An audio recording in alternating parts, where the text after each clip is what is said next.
Tonight, we have Anthony Smith, who is here representing the Poor People's Campaign, a national call for moral revival. And he is here representing the Salisbury Circle. So I will turn this over to Anthony Smith. Thank you.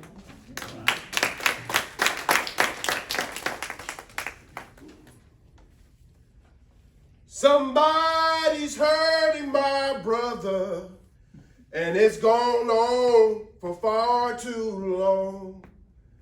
It's gone on for far too long. It's gone on for far too long.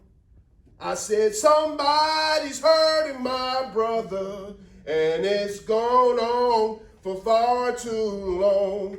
And we won't be silent anymore.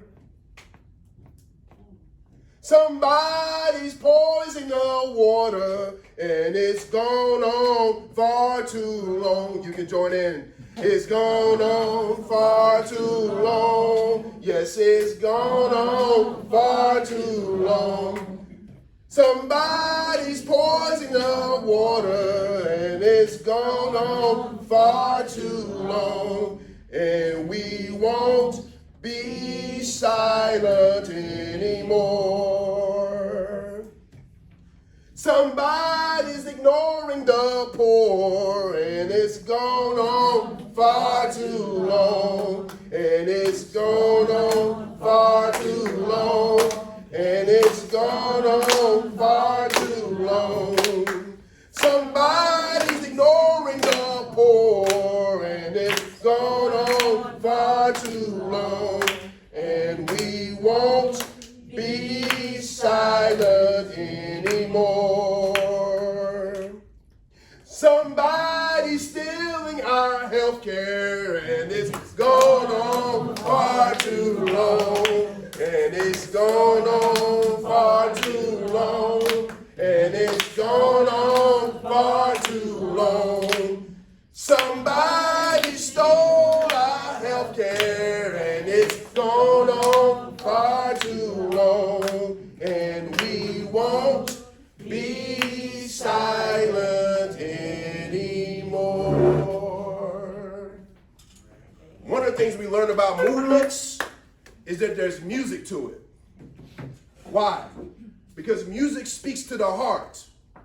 It's not enough just to move people's minds, but if you want to move their bodies, you got to speak to their minds and their hearts. Amen? Amen. All right, good evening. My name is Anthony Smith. I'm a local activist here in Salisbury. I'm senior pastor of Mission House. I'm also a political action chair for the Salisbury Rowan NAACP. But I'm not here because of any of that. I'm here as a participant and co-organizer with the Salisbury Circle, a local expression of the Poor People's Campaign, a national call for moral revival. Say, a national call for moral revival. A national call for moral revival. Amen. I'm a preacher, so bear with me. I was invited here tonight by my sister in the struggle, Pam Bloom, to share with you about the Poor People's Campaign, a national call for moral revival. Notice we say the whole thing every time we say it. But before we begin, I want to do something I think is appropriate given the fact that this is Black History Month. I want to invoke names of my ancestors that were freedom fighters, without which many of us in this room would not be in this room. Talking about organizing, mobilizing for social justice and equity. So I want to lift up a few names. I want to invoke my ancestors this evening, specifically Black women that organized and fought and mobilized for justice and freedom in this country. Sojourner Truth, Harriet Tubman, Ida Wells Barnett, Mary McLeod Bethune, Ella Baker, Dorothy Height, Rosa Parks, Fannie Lou Hamer, Shirley Chisholm. I do not come tonight as a political pundit, a partisan hack, neither as a sounding board for my favorite political candidate, Neither do I come here tonight as an expert, a political theorist, not as someone who has it all figured out. I come here tonight because I am learning how to pay attention to the very health of our democracy. I come here tonight because something ain't right. I come here tonight because somebody's hurting our children, our sisters, and our brothers, and it's gone on for far too long. I'm here tonight because I'm a part of a national call for moral revival, the Poor People's Campaign. This month is Black History Month. And typically during Black History Month, somebody usually invokes the name of who? Dr. King. Amen. Y'all know, right? A renowned social prophet and civil rights leader. To understand the Poor People's Campaign, a national call for moral revival, you must understand King's last project. In 1968, Reverend Dr. King and many others called for a revolution of values in America. They sought to build a broad, fusion, multiracial, multi-class movement that could unite poor and impacted communities across the country. Their name was a direct cry from the underside of history, the Poor People's Campaign. Today, the Poor People's Campaign, a national call for moral revival, has picked up this unfinished work from Alaska to Arkansas, the Bronx to the border. People are coming together to confront the interlocking evils of systemic racism. Say systemic racism. Systemic racism. Poverty. Poverty. Ecological devastation. Ecological devastation. Militarism. Militarism. And the war economy. The war economy. And the last one you don't have to repeat because it's really long. And the distorted moral narrative of religious nationalism. We understand that as a nation, we are at a critical juncture. These past few weeks have shown that we are at a critical juncture. The very soul of our democracy is at stake. That we need a movement that will shift the moral narrative, impact policies and elections at every level of government, and build lasting power for poor and impacted people. During the summer of 2018, from Mother's Day to the summer solstice, poor people and moral witnesses in 40 states committed themselves to a season of direct action to launch the campaign. What ensued was the most expansive wave of nonviolent civil disobedience in the 21st century United States. More than a series of rallies and actions, a new organism of state-based movements was born. Now in over 40 states, the groundwork for a mass poor people's movement is emerging. Several in our Salisbury Circle participated in this mass action of direct action and nonviolent civil disobedience. If you're one of those that risked arrest and engaged in civil disobedience, will you please stand?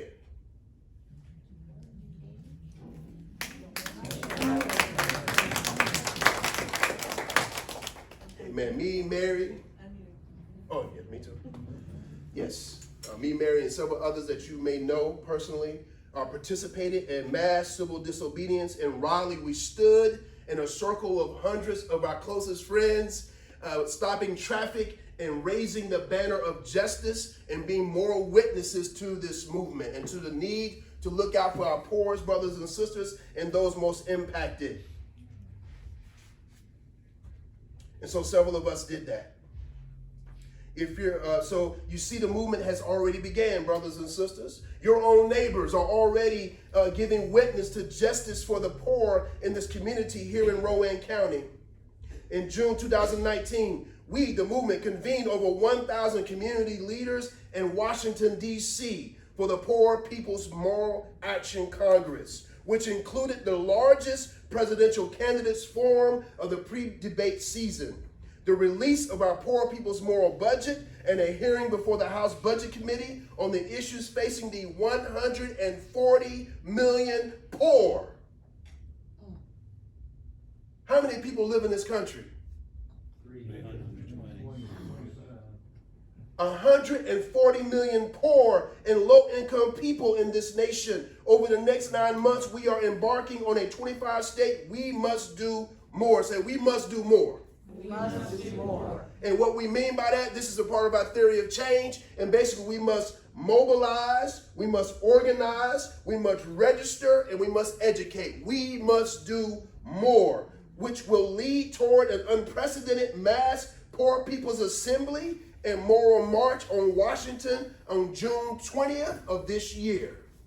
So we are calling on our neighbors, we're calling on our friends, those who want to help bear witness with this. We're trying to fill a bus up here from Salisbury, Rowan. We're trying to take people, a whole bunch of us, up to D.C. to join with hundreds of thousands, we hope, of people that will march on Washington.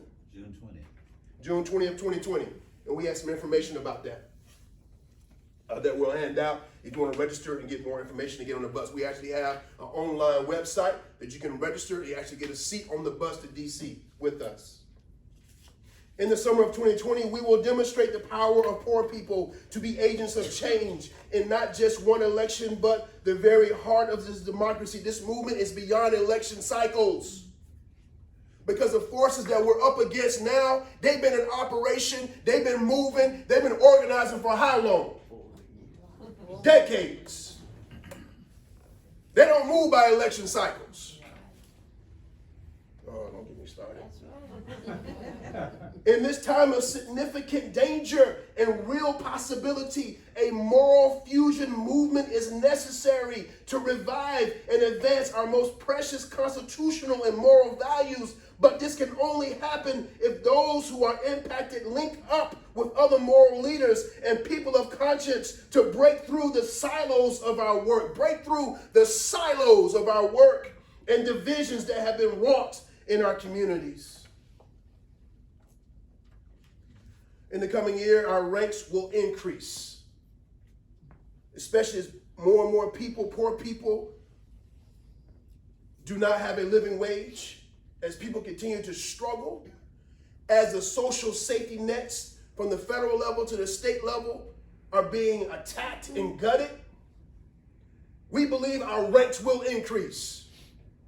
As we broaden our efforts and stretch the banner of the Poor People's Campaign, a national call for moral revival even wider. We rise together because we rise to demand that the 140 million poor and low wealth people in our nation from every race, creed, color, sexuality, and place are no longer ignored, dismissed, and pushed to the margins of our political social agenda. We can no longer afford to just talk about the middle class, although that's disappearing. We rise not as left or right, Democrat or Republican, but as a moral fusion movement to build power, build moral activism, build voter participation, and we won't be silent anymore. We rise to change the moral narrative and demand that the interlocking injustices of systemic racism, poverty, ecological devastation, the war economy, militarism, and the distorted moral narrative of religious nationalism all be ended. We rise to the challenge. We rise to challenge the lie of scarcity in the midst of abundance. They find money when they want to do stuff, but not when you need to invest in people in this country. We rise to lift the voices and faces of poor and low-wealth Americans and their moral allies and a new vision of love, justice, and truth for America that says poverty can be abolished and change can come. If you believe it's time to rise, please join us. Go to poorpeoplescampaign.org and subscribe to our email list. Sign up to receive text alerts on our website. 50 years ago, Dr. King and many other leaders launched a Poor People's Campaign to tackle the pervasive problems of systemic racism, poverty, militarism. By many measures, these interrelated problems are worse today than they were back in 1968. And if you add in climate change and ecological devastation, the urgency is even greater. So nationwide, we're calling for voting rights protections in many states are weaker than they were 50 years ago. We imprison, detain, or deport more people than any country in the world. 140 million people are in poor or low income. Despite strong economic growth, which we keep hearing a whole lot about in the news cycle, jobs are great, they're plentiful, the economy's doing great. But wealth inequality has expanded, the cost of living has increased, and social programs have been cut dramatically. We keep being told that there's jobs everywhere, yeah, but you got people who got to work 2 or 3 jobs. That's right.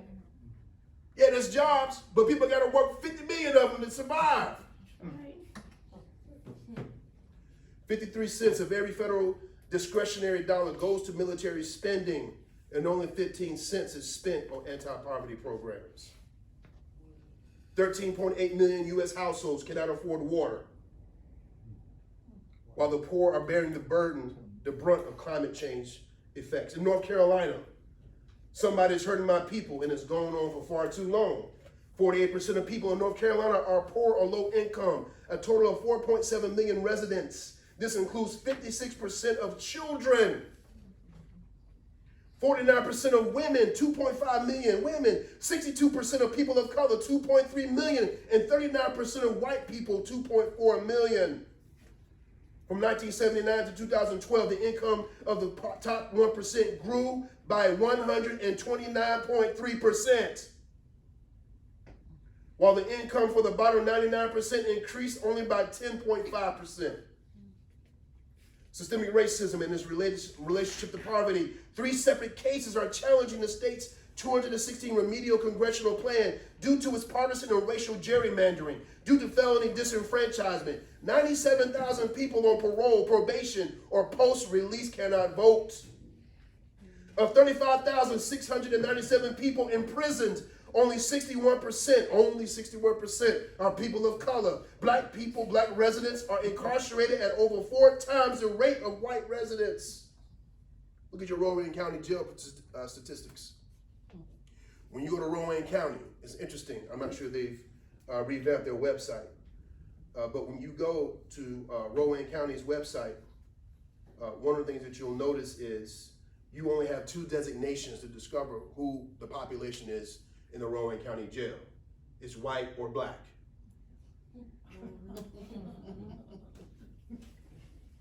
And the crazy thing is, you can't, it's hard for you, even though they did that, I'm not sure it was intentional or not, I'm not here to debate that. But even though they did that, what you'll see is, if you don't think I'm lying, go to the website yourself. It just blew my mind, like, dang, it's right there. What you notice is it distorts the disproportionality of people of color that are incarcerated in Rowan County. Why? Because I've seen Asian, Pacific Islander, folk who are Chinese, Vietnamese, Hmong, they are listed as white. People from Central America, South America, Mexico, they are listed as white. You see the problem with that? This is in your own backyard, our own backyard. 12,000 deportation cases are pending in North Carolina, with deportations projected to increase by 31% soon in the following years. Militarism in the war economy. From 2008 to 2014, law enforcement has received at least $23 million in military equipment. When I was going through Salisbury Citizens Academy, anybody been to a Salisbury Citizens Academy? Right, it's a really interesting program. It was really enlightening. I got a chance to see how the systems in Salisbury work, but the one that blew me away is when I went to the police department. There's a special unit they have, and they have a vehicle, quite frankly, that looks like a tank. Who they going for? I don't know. Anyway, so $9.8 billion was spent on defense in 2015, with $2.8 billion in defense contracts. But they ain't got no money for poor folk. They ain't got no money for public education. Almost 181,000 veterans have incomes below $35,000 in North Carolina. 25% North Carolina veteran population. Ecology and health. 1 million people are uninsured in North Carolina. 32.2% of census tracts are at risk for being unable to afford water in North Carolina. 43,000 tons of nitrous oxide are annually emitted in North Carolina, a cause of respiratory problems. Everybody's got a right to live, right? almost 9,000 people are homeless, working at the state minimum wage. It takes 87 hours of work per week to afford a two-bedroom apartment.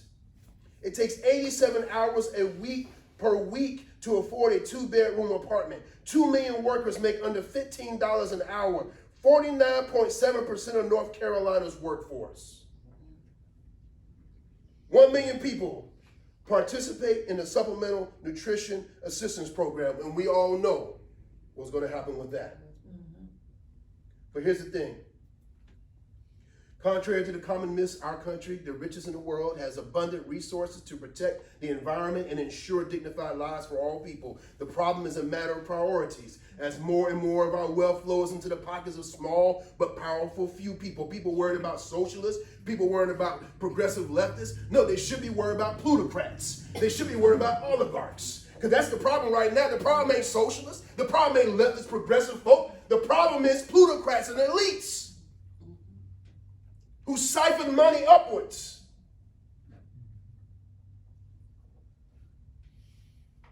And into our bloated Pentagon budget. The richest 1% of North Carolina residents are expected to receive 26% of the benefits of the new federal tax law. Their average tax cut of 2027 is expected to be $4,970, while the poorest 20% are expected to have to pay $280 more.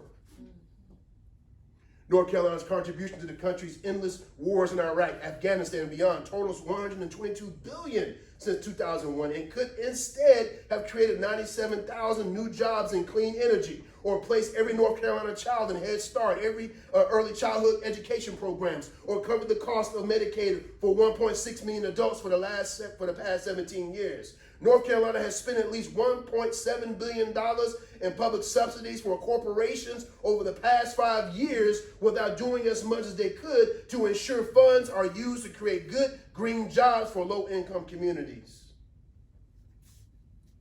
I know it sounds bleak. It is bleak. The Poor People's Campaign, a national call for moral revival, has developed a detailed moral agenda based on fundamental rights that would revive the efforts of the Reverend Dr. King and many others for a revolution of values in America.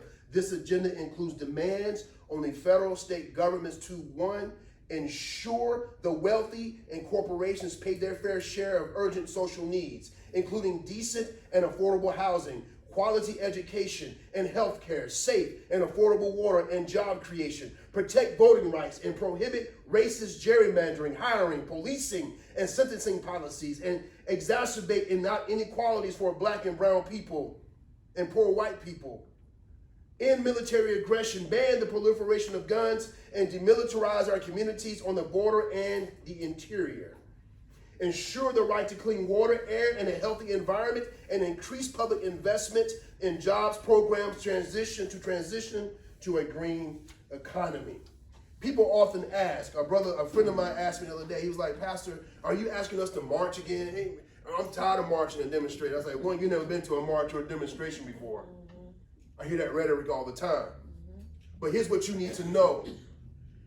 Every progressive policy that was ever enacted in Congress followed a mass movement. Every last one of them. You go back to the New Deal. People were mobilized. They were afraid of the masses.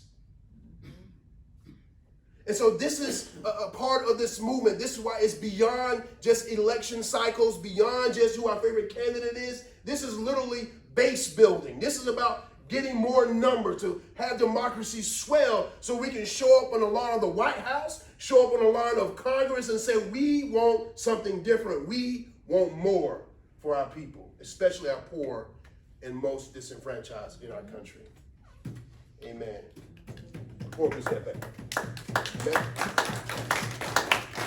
So, fellow moral witness, Mary, you have some info. You got some info. She's going to pass it around.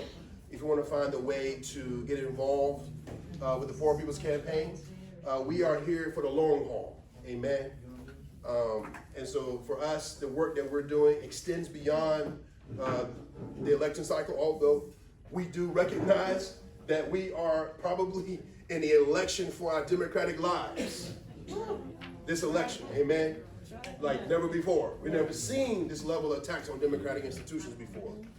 And so we are giving an urgent cry. We're trying to find real voter participation, trying to find creative ways to bring people to the table, to mobilize and organize people. Amen. So if you look at that, please fill that out.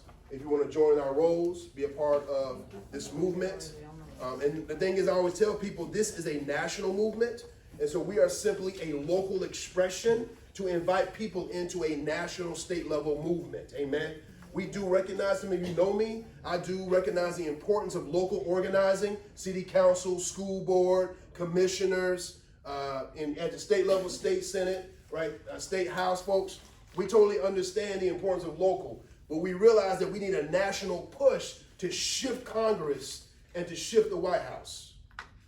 Would you agree? Yes. Amen. And so are there any questions? I don't have a question. I just like to make a statement. You're right, this year in this election, it's imperative, it's critical that we come together, and we need a mass movement, physically, mentally, spiritually, and emotionally. Yes, ma'am. And I appreciate you sharing and bringing that to the table today, because right now, history is being made. But at the end of the day, if the people will come together Yes. and storm Washington and be outraged like we used to do with the movements, things can and will change.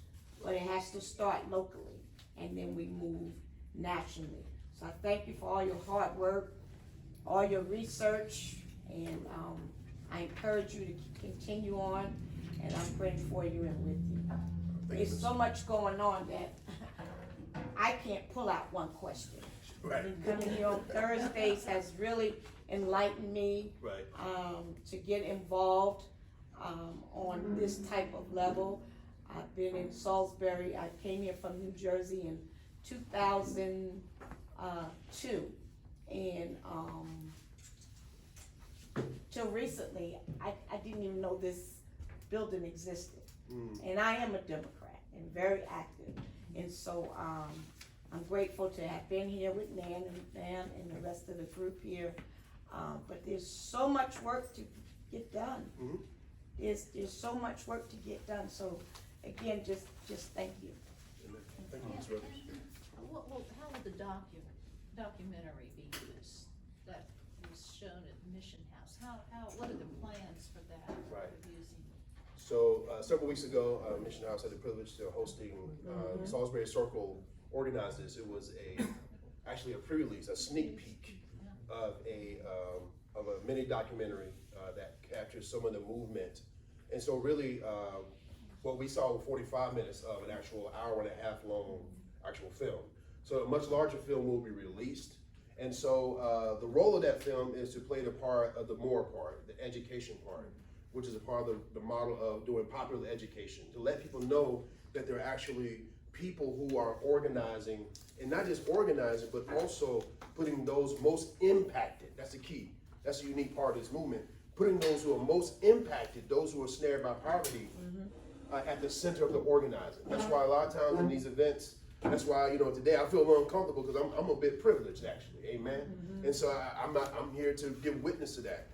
But that's how it's going to be used as an education piece, to share to anybody, to churches, community groups, civic organizations, people in your community, to make them aware that this is happening.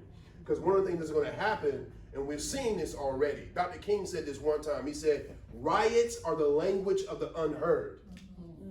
And at some point, if America does not make any serious policy shifts, we're going to be like other countries right now who are in a firestorm.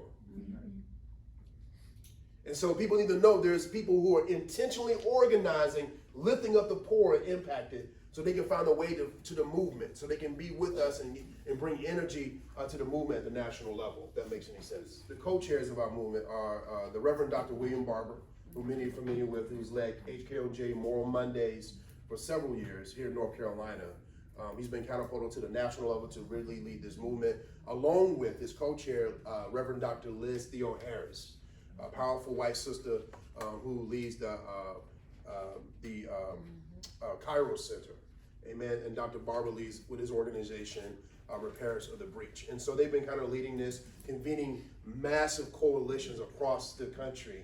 People of diverse intersectionality, class, race, sexuality, gender, just a broad swath of people. And so one of the things he's learned from North Carolina is the power of multiracial coalitions.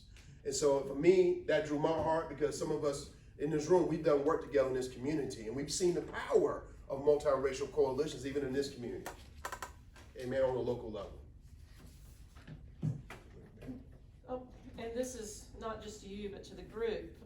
One of the reasons Anthony ended up here tonight was a question you asked: what would that coalition look like in Rowan County? So if you could maybe expand a little bit on Sure. that and hear from the group. Yeah, so there's a question we raised because a lot of times what's happened is, I don't want to get too deep into political theory about this, but what has happened is we have so many silos.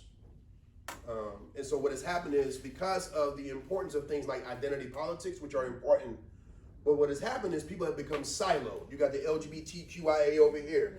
You got black people over here. You got white progressives over here, right? And so what we've learned from history is when people who are interested, have shared interest in justice, when they come together, that's when they push the needle. Look at the civil rights movement. Look at even in this state with the Fusion Coalition, the Fusion movement, during Reconstruction in North Carolina, when poor whites and blacks got together, they actually ended up putting black people in the state legislature. They actually wrote the current constitution that we have now for our state. Was written by a multiracial Fusion Coalition back during Reconstruction. So the question that we're asking is, could that happen here? We believe it can. I've actually started conversation with poor white folk and white folks who are working class folks. People who initially may not even look how I look, like how I look. They may not like me just by the color of my skin. But I say, are you tired of being poor? Yeah. You tired of struggling Yep. with your 2 and 3 jobs? Yeah. Let's have a conversation. So that's the kind of daring coalition building we got to do. We might start out being in rooms with people that may despise our very existence. But there's so much at stake now. And once we get to know each other, we begin to see our common struggle and our common problems. So that's the question we're asking right now. That's what we're building here in Rowan County. A multiracial, multi-class coalition here. Anybody else? Yeah, I just wanted to mention, probably most people here are familiar with the book. He's come to speak to us twice, but Gene Nickel.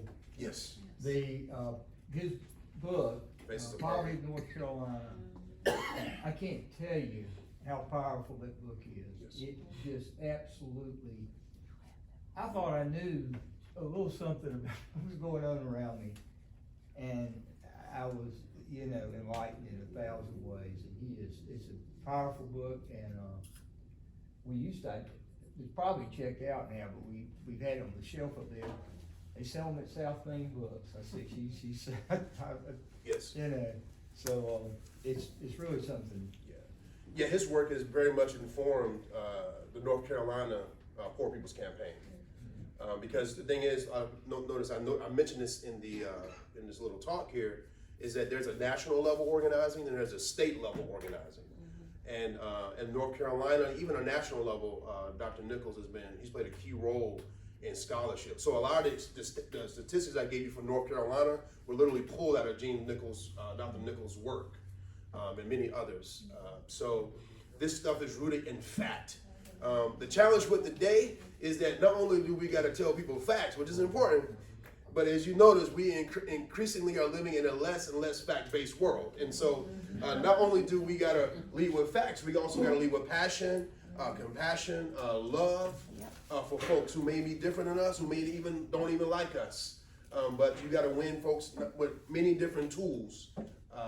And so, so Dr. Nichols' work, The Faces of Poverty, I believe is the name of the book in North Carolina, right? Yeah. So I have a copy myself. I have the Kindle and the actual book. So, and I don't know if it's Audible. No, it ain't no Audible. But you got to get that if you want to know about North Carolina. He talks about Rowan County extensively in the book too. So, anybody? Anthony, you mentioned the importance of music. Yes. How do we how do we use that? How do we get, I mean, we've got our little musical group here that Right. comes to our breakfasts. Yeah. I mean, we've talked a lot here about going for the heart. Yes. And I agree with you, that music goes to the heart. Yes. What can we be doing? So if you go to the Poor People's Campaign website, we actually have a songbook. So we have what we call theomusicologists in the movement. These are people who are musicians, musicologists, artists.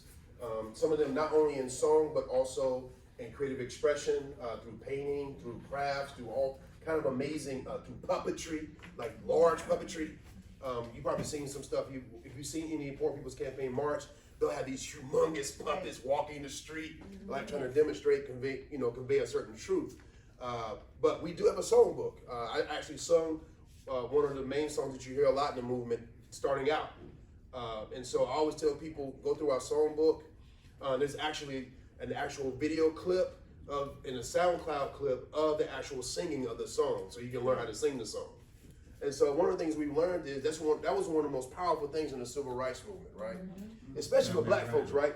And maybe other folks, but I just know black folks a lot, very well. And so whenever you hear, for black folks, like, tell me if I'm lying, when you hear Sam Cooke, "The Change Gonna Come," what do you immediately begin to think about? You begin to think about the civil rights movement. You begin to think about civil disobedience and struggle and mass marches, right? All because of one song. Now, Sam Cooke has a story. If you get a chance to go to Netflix, check out the documentary on Sam Cooke. He was very much a part of the civil rights movement. He was a very conscious brother. But you're right, Dan. I mean, we don't have music, right? Because the thing about music represents a story that you tell, right? We can give people facts and things like that. We need to do that. We got to stick to what is real, what's actually happening in our communities. But if we don't tell a different kind of story through our music and our arts, we won't penetrate the heart and soul of our communities. I can add to Yeah. that as well, Anthony. If you watch We Pride Power, you'll see how powerful the music is and the songs that they use. So preparing for the mass march on 6/20/2020 in DC, each state is selecting 5 singers to be at the march, and that's being discussed by the leaders in each state. It's going to be a very inclusive group of people who will represent their own state with music at the march. So I went to the one last year, and there was some singing, but Yeah. not I think, organized yeah. like this. I mean, it's a huge part of it because of the arts. It's a huge part of the movement. Great, thank you. One of the things that we've discussed briefly at some of the in-between Thursdays is music and the arts. And my sweetheart Philip, for example, has a little notebook that he keeps right by him on the sofa. And it's like all those protest songs are going in, because he listens to a lot of music. So we talked about everything from, for those of you who haven't been to the Democratic Breakfast, there's the demos who do a lot of protest songs of my era. Yes, you were seeing TK's pain.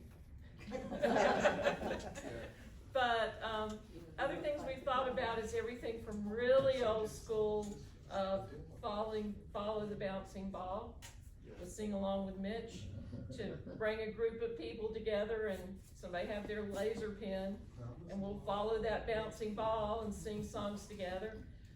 On Pete Seeger's birthday to celebrate last year, we mobilized, I think in about 24 hours, and gathered in front of the Rowan Museum and sang songs. But another thought has been, what if we had some kind of juried show?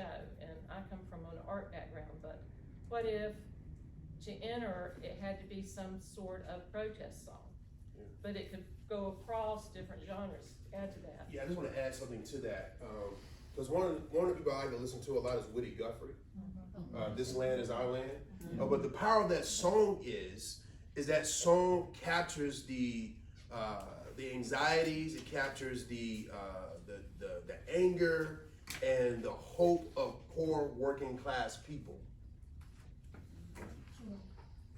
That's bold, right? But you also need to include the spirituals. And here's why. In the part of this movement, we do a lot of remixing of Negro spirituals. Why? Because they were birthed out of the heart of a time that's still around, but it's remixed itself.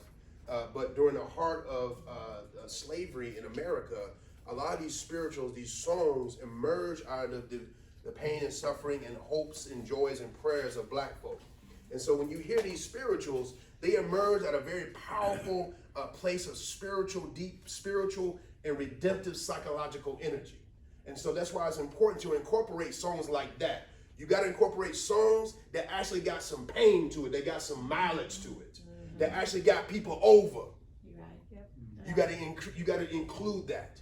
Amen. So y'all got black folk in the Democratic Party here, right? And so y'all need to get these folks to sing some spirituals.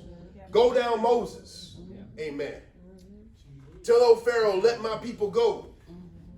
I mean, keep singing Woody Guthrie, yeah, but you got a large songbook to draw from.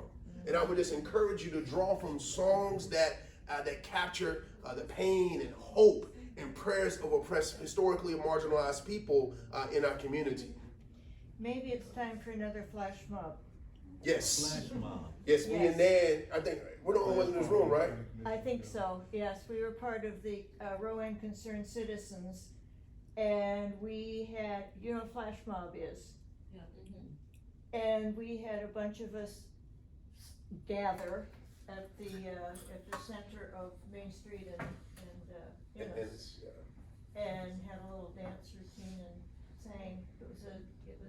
Yeah, we did the first ever flash mob in downtown Salisbury. And we did it according to we had a boom box. That's right. And we did it to Michael Jackson song. What was it?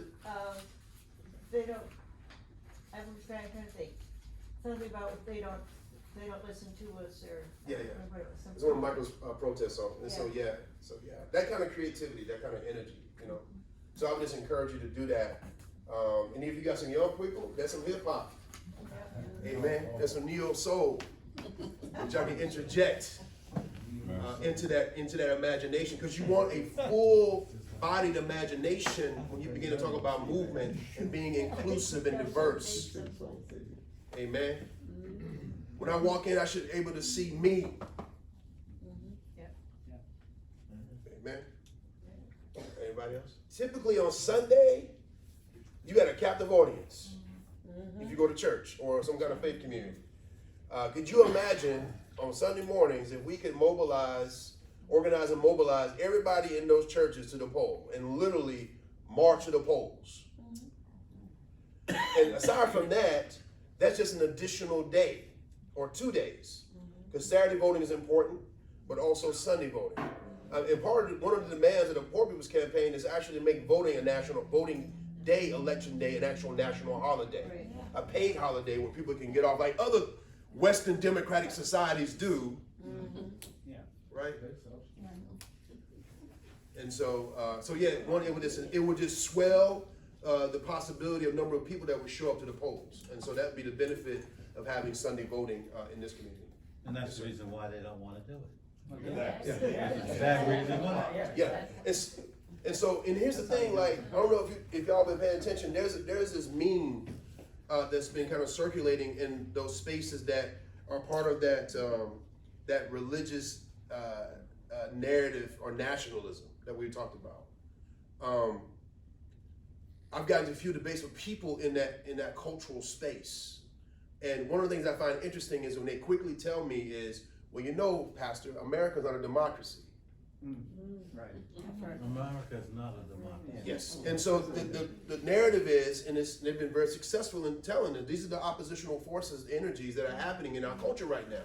You got young people, particularly people who are rooted in that, even young people who are rooted in those kind of cultural spaces that believe democracy is actually a bad thing. They'll say it's about social mobility, but then you quickly tell them, you do realize that is shrinking as well, right? And so one of the things that's happened, and many of you here I've had conversations with here, you know this, we are in a state now where we literally have forces that do not care about democracy. This is about pure, raw power. And so that's why movements like this are so important, because we need to show up in force. We need to show up en masse. Like we've seen the Arab Spring, like we've seen other places all over the world when people rose up in mass numbers to show up in the places of power. Right? Or Reverend Barber recently said it's time to stop mourning and Yeah. start mobilizing. Yeah. And I think that, if you can't show up and ask for a Sunday voting, then tell somebody who can. And it doesn't have to be anything other than I am here because I believe we need Sunday voting. Right. You can elaborate from there if you want to, but it can be that simple. It's important. And I just want to say this lastly. I just want to commend all of you for committing to this process that you've been doing, these Empower sessions, because you are a part of a larger movement that is happening all over the country, where people are sitting aside in spaces and getting in depth, getting understanding, and thinking of strategies to incorporate people more into the movement. And so I want to commend you for that. You are already doing the work just by meeting in this space to talk about issues that are important to our locale, to our city, to our county. Amen. And so this right here, what Michael just shared about, this is the part of the work. This is the part of that more, that mobilizing, organizing, that educational piece. And so I just want to commend y'all for that, and just keep it going. Don't get tired, don't get weary.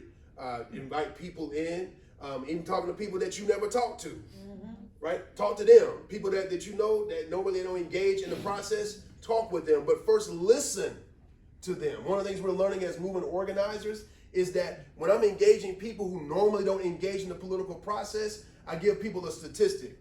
You should not be talking 75% of the time. You should be talking you should be listening 75% of the time. I was in a barbershop recently, in a black barbershop here locally. And, if you know anything about black barbershop culture, it's like the local CNN. Sometimes gossip, sometimes truth, right? The issues and realities of black folk. And so I was in a conversation with some brothers, and there was a young brother sitting in the chair waiting to get his hair cut. And he said, man, I ain't voting. There's no point in voting. And all the old heads in the barbershop just jumped on him, just pounced on him. Our ancestors died. They got hit by bricks and whips. They were hung from trees. How dare you not vote? Nobody asked him one single question. Nobody asked him, well, why? Why don't you vote? And you know what he said? He said, I don't see me in the conversation. Right? We can come up with opinions about why young people don't vote, but if we don't take the time to actually listen to why they don't vote, part of the reason me and Reverend Bruno talked about this recently, he informed me, was a part of the issue is young people are not being taught civics. They're not being taught about government as much as they used to, right? So you got a whole generation of young people who are not even educated in democracy.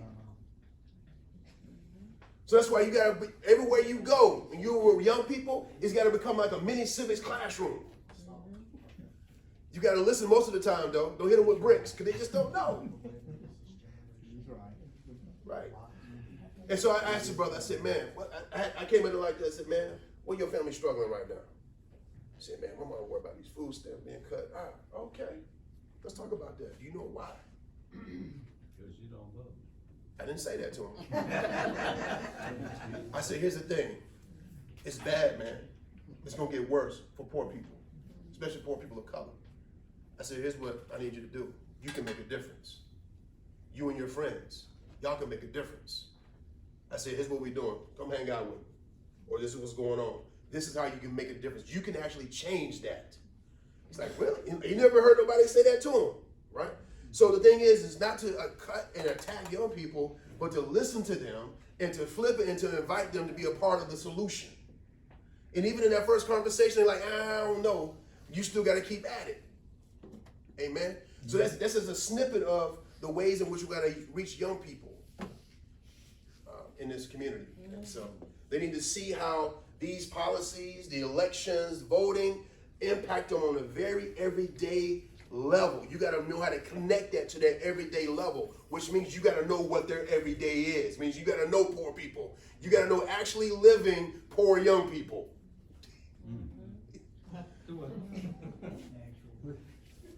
Amen. Right. All right. Anybody else? We good? Good. Thank you for your time. I appreciate y'all. Let me put